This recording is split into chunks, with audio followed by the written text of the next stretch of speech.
नमस्कार, live India में आपका स्वागत है। मैं अनिल सम्राट। केंद्रीय मंत्री अर्जुन राम मेघवाल ने कहा कि बाबा साहब भीमराव अम्बेडकर की तस्वीर लेकर आए कार्यकर्ताओं ने लालू प्रसाद यादव को देना चाहा, लेकिन लालू प्रसाद यादव का अहंकार उनके बैठने का अंदाज से ही झलकता है। उन्होंने कहा यह विषय इतना बड़ा हो गया है, लेकिन फिर भी लालू प्रसाद यादव ने माफ़ी नहीं मांगी। भारत की जनता बाबा साहब के इस अपमान को बर्दाश्त नहीं करने वाली है। एक तरफ आप कहते हैं कि आप दलितों पिछड़ों के नेता हैं, आप सामाजिक न्याय की वकालत करते हैं, दूसरी तरफ आप बाबा साहेब का अपमान करते हैं। और आपका, उन्होंने कहा कि लालू प्रसाद यादव का अहंकार इतना है कि आप माफ़ी भी नहीं मांगते। भीमराव अम्बेडकर जी का चित्र लेकर के आया और वो उनको देना चाह रहे थे कार्यकर्ता, और लालू जी की जो बॉडी लैंग्वेज है उससे लगता है कि वो अहंकार उनकी बैठने की स्टाइल में भी झलक रहा था।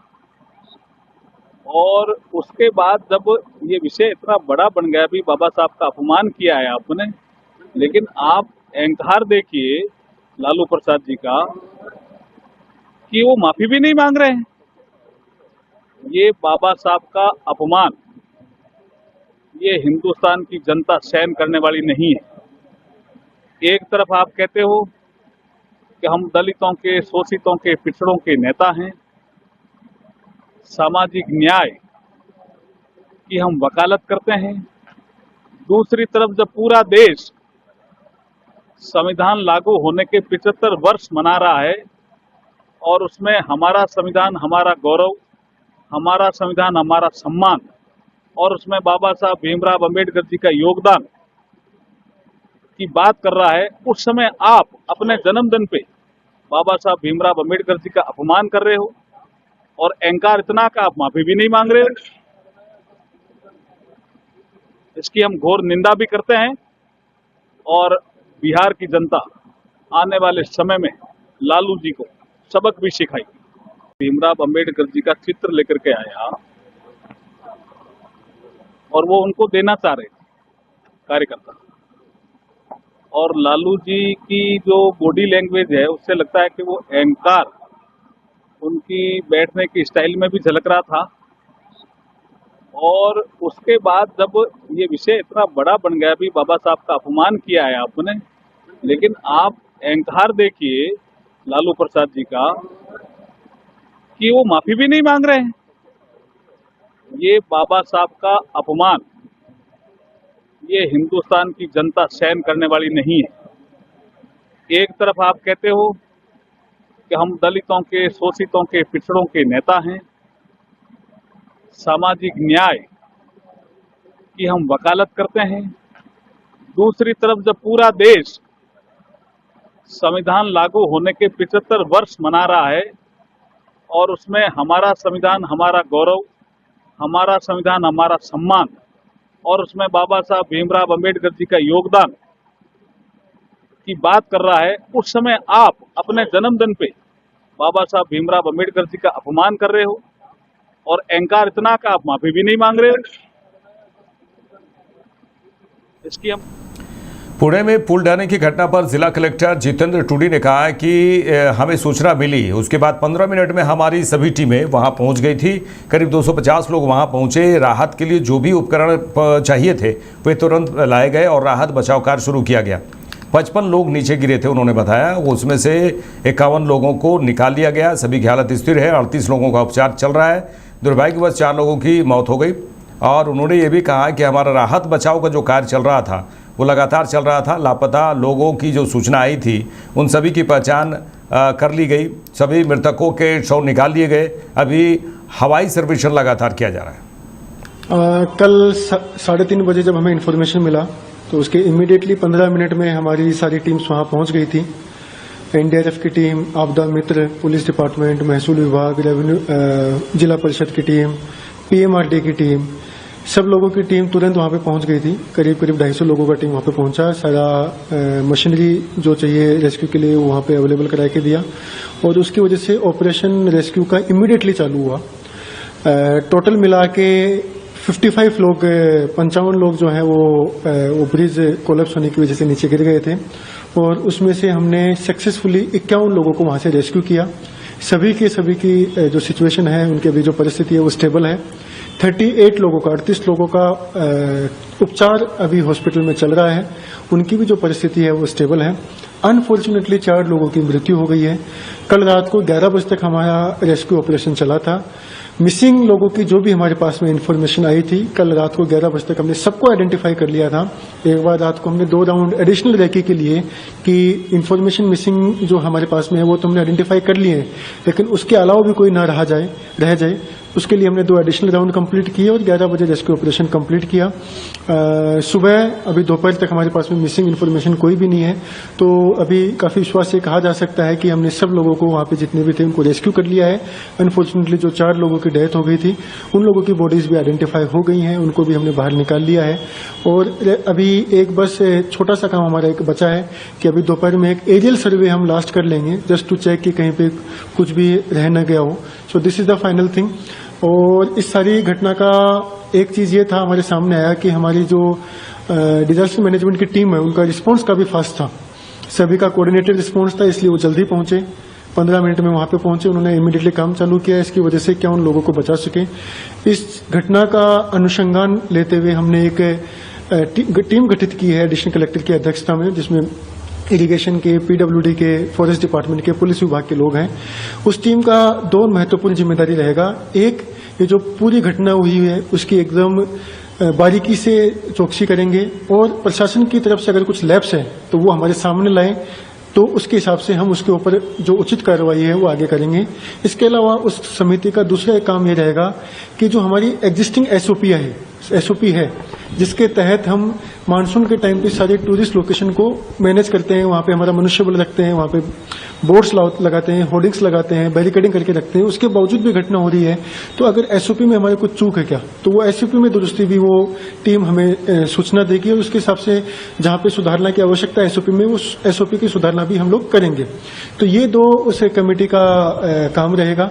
इसके अलावा हमने अभी 7 दिन पहले ही मैंने एक आदेश निकाला था, जिसके तहत जितने भी टूरिस्ट लोकेशन है जहाँ पे पानी का दबदबा होता है, पानी का वाटरफॉल है, रिवर का फ्लो है, उस जगह बंदी डाली थी कि टूरिस्ट वहां पे नहीं जाए। मैंने खुद ने आह्वान भी किया था, मीडिया के थ्रू भी किया था, सोशल मीडिया के थ्रू भी किया था, और उसके बावजूद भी वहां पे मोटी संख्या पे टूरिस्ट पहुंचे। हमारे लोगों ने उनको रोकने का कोशिश किया, उसके बावजूद भी वहां पे लोग गए और ये अनफॉर्चुनेट घटना हुई।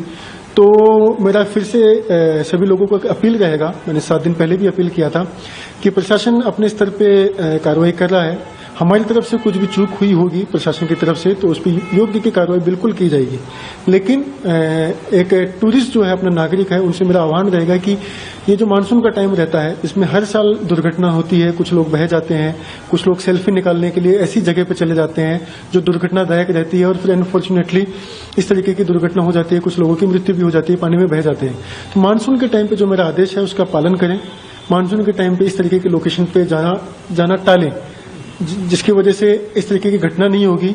क्योंकि हमारे मनुष्य बल हम लगाते हैं, लेकिन जो टूरिस्ट लोकेशन है, बड़ी और छोटी सब मिला के, उनकी संख्या खूब ज्यादा है, और हर जगह बड़ी संख्या में लोग लगाना प्रशासन का एक थोड़ा सा पॉसिबल नहीं हो पाता है। उस जगह पे अगर टूरिस्ट भी हमारा साथ देंगे, वो खुद ही नहीं जाएंगे, तो ये जो इस तरीके के मानसून में जो घटना होती है वो आने वाले समय में नहीं होंगी।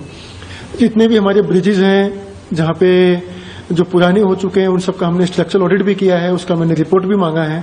और जो ब्रिजेस धोखादायक है, उन सबको हम बैरिकेडिंग करके भी रखते हैं। अभी हमने निर्णय ये लिया है कि बैरिकेडिंग न करते हुए आने वाले दिनों में जो भी धोखादायक ब्रिज हैं, जो स्ट्रक्चरल ऑडिट जिनमें आया है, रिपोर्ट में जो आया है, उन सबको अभी हम निकालने का ही निर्णय ले रहे हैं। ताकि क्या होता है, कई बार हमने बैरिकेडिंग कर देते हैं, लेकिन कुछ लोग बैरिकेडिंग निकाल के चले जाते हैं, तो उसकी वजह से भी इस तरीके की घटना हो जाती है।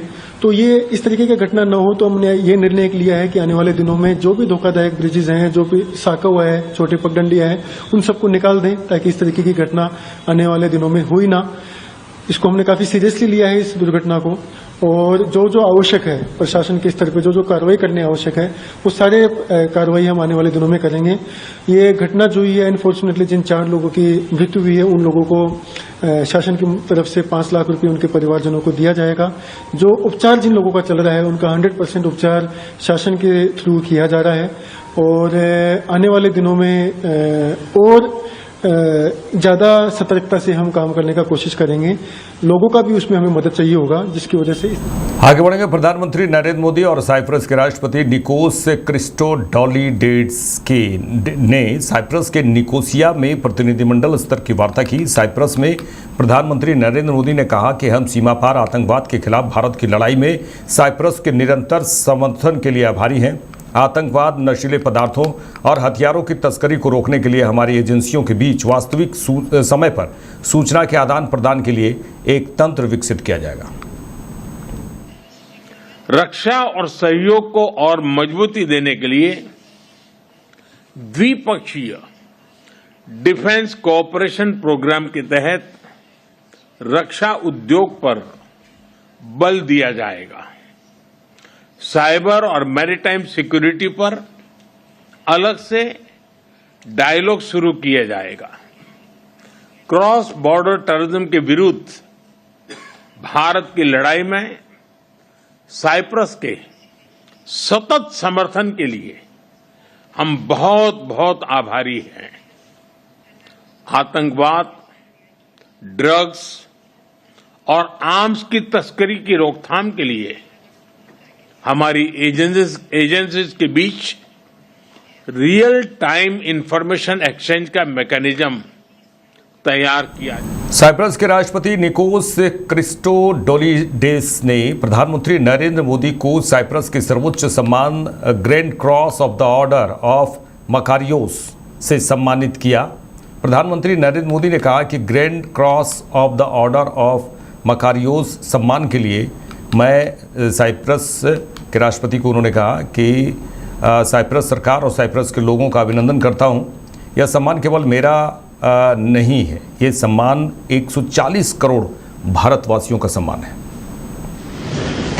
The grand cross of the order of Makarios 3 सम्मान के लिए मैं आपका, साइप्रस सरकार का और साइप्रस के लोगों का ऐसे हार्दिक अभिनंदन करता हूं, आभार व्यक्त करता हूं। यह सम्मान केवल मेरा, नरेंद्र मोदी का सम्मान नहीं है, ये 140 करोड़ भारतवासियों का सम्मान है। उनके सामर्थ्य और आकांक्षाओं का ये सम्मान है। ये हमारे देश के सांस्कृतिक भाईचारे और वसुधैव कुटुंबकम की विचारधारा का सम्मान है। मैं ये अवार्ड भारत और साइप्रस के मैत्रीपूर्ण संबंधों को, हमारे साझा मूल्यों और हमारी पारस्परिक समझ को समर्पित करता हूं। सभी भारतीयों की ओर से मैं इस सम्मान को अत्यंत विनम्रता और कृतज्ञता से स्वीकार करता हूं। यह अवार्ड शांति, सुरक्षा, संप्रभुता और क्षेत्रीय अखंडता और हमारे लोगों की समृद्धि के लिए हमारी अटूट प्रतिबद्धता का प्रतीक है। एक्सेलेंसी, मैं इस सम्मान को भारत और साइप्रस के संबंधों के प्रति एक जिम्मेदारी के रूप में इसका महत्व मैं समझता हूं और मैं उस भाव से इसको लेता हूं। मुझे पूरा विश्वास है कि हमारी सक्रिय साझेदारी आने वाले समय में और भी नई ऊंचाइयों को छुएगी। हम मिलकर न केवल अपने देशों के विकास को मजबूत करेंगे, बल्कि एक शांतिपूर्ण और सुरक्षित वैश्विक वातावरण के लिए, उसके निर्माण के लिए भी मिलकर के योगदान देंगे, मैं फिर एक बार इस सम्मान के लिए आपका हृदय से। दिल्ली के मुख्यमंत्री रेखा गुप्ता ने कहा कि मुझे बहुत खुशी है कि केंद्र के 11 साल और दिल्ली सरकार के 100 दिन पूरे हुए हैं। जिस तरह से दिल्ली में डबल इंजन की सरकार ने काम करना शुरू किया है, आज जब हम दिल्ली में देखते हैं कि बेहतरीन इंफ्रास्ट्रक्चर के लिए हमें केंद्र से मदद मिली, इसी तरह से आयुष्मान जैसे बड़ी योजनाएं जो पहले दिल्ली में लागू नहीं थी, उसमें हमें केंद्र का पूरा सहयोग मिला। हमने आरोग्य मंदिर खोले, आगे और अच्छे प्रोजेक्ट्स पर काम दिल्ली में होगा। मुझे बहुत ही खुशी है कि केंद्र के 11 साल और दिल्ली सरकार के 100 दिन पूरे हुए और जिस तरीके से डबल इंजन की सरकार ने दिल्ली में काम करना शुरू किया। केंद्र पहले भी दिल्ली के लिए बहुत सारे काम करते रहे, परंतु अफसोस इस बात का था कि पिछली सरकार ना उन्हें रिकॉग्नाइज करती थी, ना ही क्रेडिट देती थी। पर आज जब दिल्ली में हम देखते हैं कि बेहतरीन इंफ्रास्ट्रक्चर में केंद्र से हमें मदद मिली, 1,25,000 करोड़ का हमें इंफ्रास्ट्रक्चर रोडवेज के माध्यम से मिला। इसी तरीके से आयुष्मान जैसी बड़ी योजनाएं जो पहले दिल्ली में लागू नहीं थी, उसमें हमें पूरा केंद्र का सहयोग मिला। हमने आरोग्य मंदिर खोले, हमने एक एक चीज, यहाँ तक कि जो लैंडफिल साइट्स हैं उसमें भी अमृत 2 के माध्यम से केंद्र ने फंडिंग की। हर प्रोजेक्ट में केंद्र कंधे से कंधा मिलाकर के दिल्ली के साथ में काम पहले भी करता रहा है, अब भी कर रहा है। पर फर्क इतना है कि केंद्र के 11 साल और अब दिल्ली के 100 दिन मिलकर एक और एक 11 जैसा फील होता है, इकट्ठा लगता है, संगठित लगता है। कोई एक दूसरे को कोस नहीं रहा, सब मुस्कुराते हुए काम कर रहे हैं। दिल्ली की जनता की जो अपेक्षाएं हैं, जो उम्मीदें सरकारों से होती है, वो अब डबल गति के साथ में आगे चल पा रही है। और अभी तो ये शुरुआत है। मैं समझती हूँ कि आगे आगे और अच्छे प्रोजेक्ट्स में काम होगा। दिल्ली में जितने भी टारगेट्स हम लोगों ने लिए हैं, चाहे वो वायु प्रदूषण से लेकर है, चाहे यमुना सफाई का है, कूड़े के पहाड़ का है, इंफ्रास्ट्रक्चर का है, जल और बिजली का है, हर चीज पे बेहतर काम हो पाएगा और ट्रिपल इंजन की सरकार अपनी पूरी परफॉर्मेंस देगी। कोलकाता के खिदिरपुर इलाके में थोक बाजार में रविवार की रात आग लग गई। पश्चिम बंगाल की मुख्यमंत्री ममता बनर्जी ने मौके पर पहुंचकर स्थिति का जायजा लिया। उन्होंने कहा कि हमने मेयर को बाजार का पूरी तरह से पुनर्निर्माण करने का निर्देश दिया ताकि भविष्य में कोई समस्या न हो। वे सरकार की ओर से बाजार का निर्माण करेंगे। कितनी दुकानें जली इसका पता लगाने के लिए पूरा सर्वेक्षण करने में समय लगता है। आग कैसे लगी इसकी जांच की जाएगी। जिसकी दुकान पूरी तरह जली है उसे हम 1 लाख रुपए और जिसकी दुकान आंशिक रूप से जली है उसे 50,000 रुपए देंगे। हम मेयर को ये बोला है कि इधर का आने का पहले कि इधर में वो पूरा साइंटिफिक वे से मार्केट नया बना देंगे, जैसे आप लोगों का भविष्य में कोई दिक्कत ना हो, जिसमें फायर फाइटिंग का अरेंजमेंट रहेगा और आप लोगों को खर्चा भी नहीं करना पड़ेगा। खुद गवर्नमेंट का ओर से ये मार्केट बना देंगे। दूसरी बात ये है कि हमारा अभी तो सर्वे नहीं हुआ, पूरा सर्वे करने से थोड़ा टाइम लगेगा। कितना दुकान जला, कैसे जला, ये तो इन्वेस्टिगेशन तो होगा ही, कैसे जला। और सिलेंडर जब आप रखते हैं ना, सिलेंडर को कभी कभी टेस्ट कर लो, नहीं तो वो जिंदगी भी जल जा सकता है। हम लोग सिलेंडर घर में ले आता है, काम पे लगाता है, लेकिन कभी टेस्ट नहीं करता है। एयर कंडीशन मशीन को टेस्ट नहीं करता है, इसमें दिक्कत हो जाता है। इसको बारे में भी आप लोग ख्याल रखो।